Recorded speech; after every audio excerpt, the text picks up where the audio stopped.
Hi friends, ఈ video నచ్చినట్లయితే like చేయండి, సబ్స్క్రైబ్ చేయండి. విష్ణు వాళ్ళ అమ్మ హాల్లో కూర్చొని బుక్స్ చదువుతూ ఉంటుంది.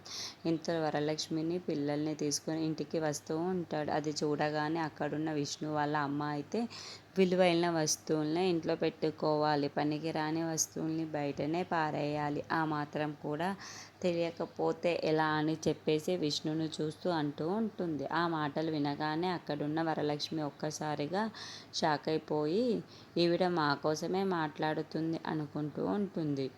ఒక్కసారి పనికి రావు అని చెప్పి బయటపడేసిన వస్తువుల్ని మళ్ళీ ఇంట్లోకి తెచ్చిపెట్టుకోవడానికి బుద్ధి లేదు అని చెప్పేసి అంటుంది. ఆ మాటలు వినగానే అక్కడున్న విష్ణు అయితే ఏం మాట్లాడో తెలియక అలా సైలెంట్గా ఉండిపోతూ ఉంటాడు.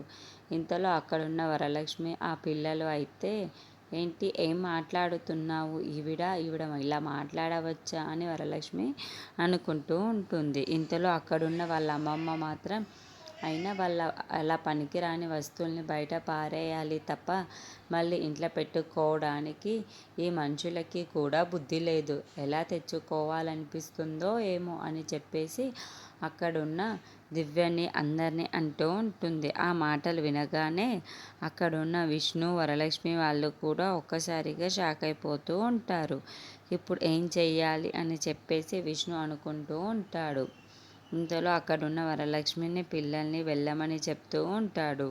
అది చూడగానే వరలక్ష్మి, నేను ఎంత చెప్తున్నా అర్థం చేసుకోవేం, వాళ్ళని వద్దు అని చెప్పి బయట పారేసిన తర్వాత మళ్ళీ ఇంట్లో ఎందుకు తెచ్చుకుంటావో నాకు అర్థం కావటమో లేదు.